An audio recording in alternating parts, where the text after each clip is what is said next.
amor da minha vida! Vamos lá, termos integrantes da oração. Nós estamos estudando análise sintática do período simples e a gente precisa identificar, como você já começou a estudar, sujeito, tipo de predicado, dar uma olhada no verbo. A gente já falou de predicação verbal, então você já tem uma noção básica de objeto direto, indireto, verbo intransitivo. Isso já é mega importante, você já não sai do zero para essa aula aqui. Mas eu vou explicar o passo a passo como se fosse do zero, tá bem? Então dá uma olhada na telinha para você acompanhar comigo. Eu botei uns exemplos aqui. Objeto direto. Como você já sabe, objeto é o termo que completa o sentido do verbo. E aí, se tiver preposição obrigatória, ele é indireto. Se não tiver preposição obrigatória, ele é direto. Por exemplo, eu amo chocolate. Eu tenho aqui o sujeito, tudo que sobra aqui é o predicado. Aí vem meu verbo. Eu amo o quê? Chocolate. Tá aqui o complemento. Complemento do verbo a gente chama de objeto. Não teve preposição, então é objeto direto. Se aqui é objeto direto, o amar é um verbo transitivo direto nesse contexto aqui. Massa, objeto indireto. Eu gosto de chocolate. O eu continua sendo o sujeito, o gosto agora é o verbo. Quem gosta, gosta de alguma coisa. Então, de chocolate é um objeto e essa preposição é obrigatória. Eu não posso falar eu gosto de chocolate. Até posso, né? Mas não vai ficar legal, vai ficar meio Tarzan. Então, aqui, ó, verbo transitivo indireto com seu complemento belíssimo. Que lindo, professor. Acabou a aula, né? Muito obrigada. Até a próxima. Quem me dera. Porque a gente tem agora o objeto direto preposicionado. É o quê? Acabou de falar que o objeto direto é aquele sem preposição. Como é que pode? Tem alguns casos em que, mesmo sem a necessidade, sem a obrigatoriedade da preposição, a gramática vai nos autorizar a colocar a preposição onde não precisa. E aí você não vai chamar de objeto indireto, porque objeto indireto é quando a preposição é obrigatória. Você vai chamar de objeto direto preposicionado, porque foi uma permissão da gramática para aquela preposição que não era obrigatória. Então, veja, são 3 casos aqui. Primeiro caso, eu amo a Deus. É uma frase bem comum, assim, bem natural da fala. Até na Bíblia a gente fala de amar a Deus sobre todas as coisas, né? Mas a gente acabou de ver com a frase do chocolate que o verbo amar não pede preposição. Então, eu tenho aqui um sujeito, um verbo, um objeto que tem preposição, mas ela não é obrigatória. Eu poderia dizer assim, ó, eu amo Deus. A frase ficaria linda da mesma maneira. Mas, por uma questão de cerimônia, por achar que a frase fica mais elaborada, mais bonita, essa preposição entrou. Então, eu vou chamar de objeto direto preposicionado, ODP. E aqui fica sendo VTD mesmo. Então, caso número 1, cerimônia, quando é uma frase cerimoniosa. Normalmente tem a ver com religião ou com uma situação que exige uma elaboração maior da frase, tá? Caso número 2. Comi do bolo. Olha só, o verbo comer, ele é transitivo direto. Você come alguma coisa. Comeu o bolo, comeu a fruta, comeu o almoço, a refeição e tal. Quando a gente fala comi do bolo, é para dar ênfase a uma ideia de parte. Quer dizer, eu comi um pedacinho, eu experimentei. E dessa água eu já bebi, ó, bebi dessa água. Essa preposição quer dizer que foi um gole, experimentou, né? Só um pouco, uma parte. Então, para dar ênfase à ideia de parte, a gramática também te autoriza a botar preposição onde não precisa. Porque você poderia dizer, eu comi o bolo. E aí, comeu o bolo? Comi, tava bom? Tava. Não significa que você comeu o bolo todo, né? Mas aqui é para enfatizar que não foi todo, foi só uma parte, tá? Depois, o filho ao pai venceu. Eu tenho aqui termos antepostos ao verbo, sendo que os dois têm capacidade de realizar a ação. Um filho pode vencer um pai pode vencer um filho. Então, teoricamente, essa frase está ambígua. Ai, professora, eu não estou enxergando ambiguidade nenhuma, mas não precisa enxergar, confia em mim. Se você tem 2 termos capazes de praticar a ação do verbo e esse verbo é transitivo direto, a frase está ambígua. Ó, o leão, o tigre matou. Um e o outro podem se matar, né? Ali. Então, quem vem na frente? O leão. Mas tem alguma coisa a ver? Não. Porque se você pensar, quem vem na frente é o sujeito. Não é não, porque se você pensar numa frase assim, ó. Um carro Maria comprou. Quem é o sujeito? Maria. Eu comecei com um carro, mas quem comprou foi ela, quem praticou a ação foi ela, então não dá pra saber. Só que o carro não pode comprar a Maria, então essa frase não tá ambígua. Agora, um tigre e o leão matou, eu não sei quem foi que matou o outro. A frase tá ambígua. Aí acontece o seguinte, é igual essa do pai e do filho aqui, ó. Se eu disser o filho, o pai matou, fica ambíguo. Então, a gramática me permite colocar essa preposição aqui para acabar de vez. Por quê? Sujeito nunca vai começar com preposição. Se a preposição tá aqui, o sujeito é o filho. Fica sujeito, objeto direto preposicionado e aqui o VTD. Eu vou te dar mais um exemplo aqui para você não ficar boiando. Deixa eu achar um slide aqui branquinho que eu vou escrever para você. Se eu disser assim, ó. O homem, o leão, matou. Matar é VTD. Quem mata, mata alguém ou alguma coisa. Um homem pode matar um leão? Pode. Um leão pode matar um homem? Pode. Então, essa frase está oficialmente ambígua. Ela tem duplo sentido. Não, professor, eu acho que foi o leão que matou. Mas segura aí pra tu, o que é que tu tá achando? Porque eu tô te falando que gramaticalmente isso aqui é ambíguo. Então, pra acabar com a ambiguidade, você faz o seguinte, bota a preposição em quem morreu. Em quem não é o sujeito. Se eu quiser que o homem seja o sujeito, eu boto a preposição aqui, ó. O homem ao leão matou. Vai ficar sujeito, objeto direto preposicionado e VTD. Agora, se eu disser ao homem, o leão matou. Aí mudou. Por quê? Se eu tenho preposição aqui, o homem não pode ser sujeito. Vai ficar objeto direto preposicionado, sujeito e VTD. Ou seja, quem está com a preposição não é o sujeito. Então, para tirar a ambiguidade, super funciona, beleza? Super vai funcionar. Então, são esses 3 casos aqui em que você vai ter objeto direto preposicionado. Cerimônia, parte, indicação de parte, né? ênfase para dizer que foi parte, não foi todo. E para retirar a ambiguidade de uma frase em que os 2 termos possam ter praticado a ação. Beleza? Esses são os casos de objeto direto preposicionado. Só... Posso botar a preposição na frase que eu tô querendo? Não, só se eu estiver em um desses 3 casos. Temos também o objeto pleonástico, gente. Pleonasmo é o seguinte, quando você diz com palavras diferentes a mesma ideia. É a mesma ideia, só com palavras diferentes. Tipo, subir pra cima, entrar pra dentro, goteira no teto, hemorragia de sangue, aquela coisa toda. Aí no objeto vai ser o seguinte, você vai ter o objeto e depois você vai ter a retomada do mesmo objeto por meio de um pronome. A gente vai chamar de pleonástico. Quer ver? Ó, essa turma eu a amo. Vamos lá. Sujeito, eu. Quem é que ama? Eu. Verbo amar, verbo transitivo direto. Eu amo quem? Essa turma. Objeto direto. Beleza. Aí sobrou esse a aqui. Eu a amo. Esse a se refere a quem? A turma de novo. Eu estou retomando o objeto direto com um pronome.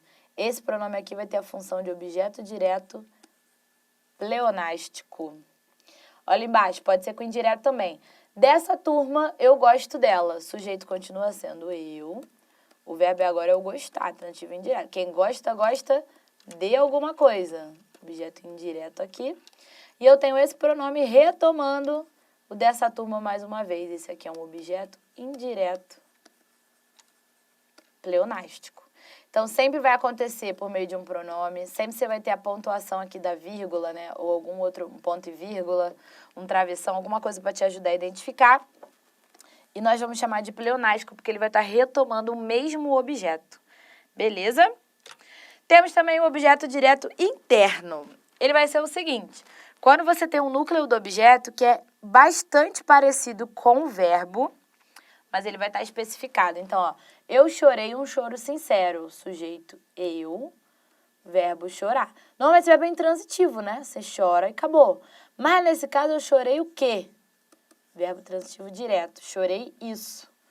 Um choro sincero. Objeto direto. Se te perguntarem aprofundadamente, interno. Porque você chorou um choro. Dançou uma dança, cantou uma canção, avisou um aviso e por aí vai. Sempre que o núcleo do objeto é bem parecidinho com o verbo e ele tiver especificado, né, para não compor o pleonasmo. Se eu falar, eu chorei um choro, tá errado. Agora eu chorei um choro sincero, tô especificando e tudo bem. Bom, além dos objetos, nós temos os complementos também. O objeto é complemento do verbo. Agora, tem alguns nomes que pedem complementação também.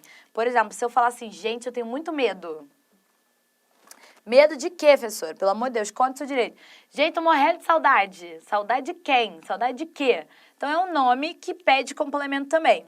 Vou te falar quais são os tipos de nomes que podem pedir complemento. Anota aí. Substantivo abstrato, adjetivo e advérbio. Esses nomes podem pedir complemento.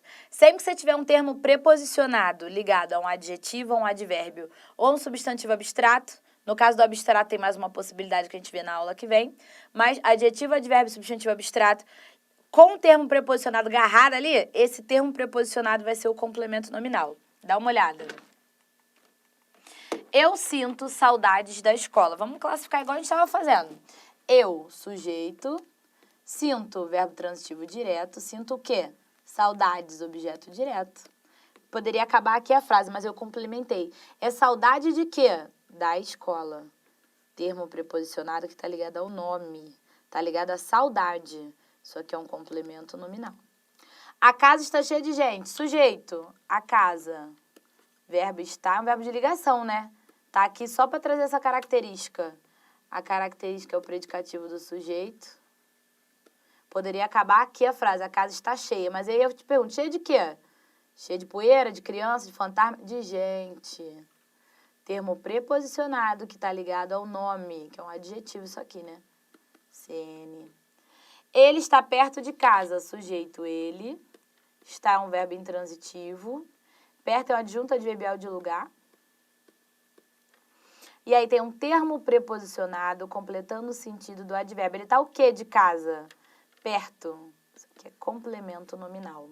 Beleza? Termo preposicionado que se liga a um adjetivo, a um advérbio ou a um substantivo abstrato, nós vamos chamar de CN. Na aula que vem a gente vai ver a diferença do CN para o adjunto adnominal, tá? Por último, de termo integrante, nós temos aqui o agente da passiva. A moça foi mordida pelo cachorro. Gente, o agente da passiva é o seguinte, eu falo que ele é o amante. Por quê? Ele é o cara que pratica a ação, mas não é reconhecido como sujeito da frase. Olha que tristeza, porque é uma dica de português, mas também Deus fala nessa hora. A amante não tem reconhecimento, pratica, sua, corre risco de morte, que hoje, né, todo mundo tem arma. O amante, ele sofre, melhor, ele pratica, ele faz e não é reconhecido. Ele não sofre nada, ele só se esforça, ele dá o melhor dele e ele não é reconhecido, sabe? Ele é o amante. Vamos lá ver na estrutura. Olha como que é a estrutura. Você vai ter sujeito, locução verbal, que é o quê? 2 verbos fazendo papel de um verbo só. E aí o termo preposicionado que pratica a ação do verbo e não é o sujeito. Ó, a moça foi mordida pelo cachorro. O cachorro praticou a ação de morder. Foi ele que teve o trabalho todo, mas ele é o sujeito? Não. Entrou um qualquer um aqui de sujeito, que não fez nada. A gente chama de AP, agente da passiva. O ator está cercado de fãs. Sujeito, o ator. Está cercado, locução verbal, a gente chama de LV. De fãs, termo preposicionado que praticou a ação do verbo e não é o sujeito. Quem é que cercou alguém? Quem é que teve trabalho? Os fãs. O ator, que é o sujeito, não fez nada. Agente da passiva. Beleza, galera? Isso aí é o finalzinho aqui pra gente dos termos integrantes da oração. Porém, essas funções sintáticas podem aparecer em forma de pronome também. Aí você tem que se ligar no seguinte, pronome oblíquo o e pronome oblíquo a vão fazer o papel de objeto direto. Pronome oblíquo lhe vai fazer papel indireto, papel de objeto indireto. E os outros pronomes podem fazer tanto um quanto o outro. Me, te, se, nos, vos, pode ser tanto direto quanto indireto. Dá um confere aqui comigo. Eu a entreguei ao professor. Ó, o verbo entregar é um verbo transitivo direto e indireto. Quem entrega, entrega alguma coisa a alguém. Eu entreguei o quê? Ela, que está representado pelo A. Pode ser a prova, pode ser a resposta, qualquer coisa. É o objeto direto. Deixa eu escrever melhor. Objeto direto. Entreguei a quem? Ao professor. Objeto indireto. Agora, olha embaixo. Eu lhe entreguei a prova. O sujeito continua sendo eu, o verbo continua sendo VTDI. Entreguei o quê? A prova. Objeto direto. A quem? A ele, ao professor, a alguém. Objeto indireto que está representado aqui pelo lhe. Então, o e a para objeto direto. Lhe para objeto indireto. E os outros pronomes, tanto faz, vai depender do verbo. Por exemplo, ele me viu. Ele é o sujeito, viu é o verbo. Aí eu penso em outra frase, ó. Quem vê, vê alguém ou vê alguma coisa. Eu vi João, eu vi a menina, eu vi a resposta, eu vi o caderno. Não pede preposição, ele é VTD. Então, esse me aqui vai fazer papel de objeto direto. Diferente da de baixo, ó. Ele me obedeceu. Ele é o sujeito. Obedecer é verbo transitivo indireto. Quem obedece, obedece a alguém ou a alguma coisa. Então, para completar o verbo transitivo indireto, eu preciso de um objeto indireto. Ele obedeceu ao professor, ele obedeceu às regras, né, com crase, ou qualquer coisa desse tipo. Beleza? Em resumo, o e a para objeto direto, lhe e lês para objeto indireto, e os demais você vai ter que avaliar de acordo com o verbo que aparecer na frase. E para você avaliar, substitui o pronome por uma palavra masculina no singular. Não fica substituindo um pronome por outro, porque vai te embolar. Tipo, trocar o lhe pelo a ele, o me pelo a mim, vai dar sempre problema. Vamos trocar sempre por aluno? Forçar uma barra e trocar por aluno? Então, ele me viu, ele viu o aluno. Ele me obedeceu, ele obedeceu ao aluno. Que aí você vai identificar a preposição com mais clareza e mais rapidez. Combinado? É isso, esses são os termos integrantes. Na aula que vem a gente vai falar de termos acessórios. Tem a diferença de complemento para adjunto, que é muito importante. Tem adjunto adverbial e tem aposto vocativo ainda. Te espero lá. Um beijo, não tem jeito, vai passar. Tamo junto.